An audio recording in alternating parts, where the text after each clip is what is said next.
naman ng social media or yung technology natin ngayon, hanggang saan naman pwedeng gamitin ng isang advocate ang ganitong klase ng platform? As long na wala kang tinatapakang tao, I could say na it's unlimited.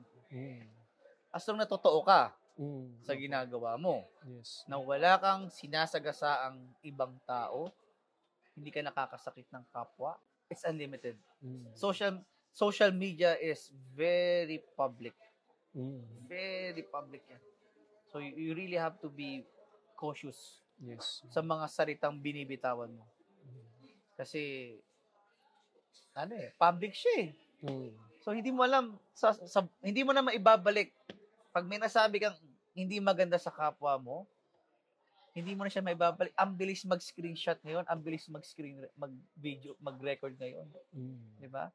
So kailangan maingat ka. So, na-remind din ako nung passage na nabasa ko na out of the abundance of the heart, the mouth speaks. Therefore, I believe na kung ano talagang sinishare natin, yun tayo eh. Kumbaga,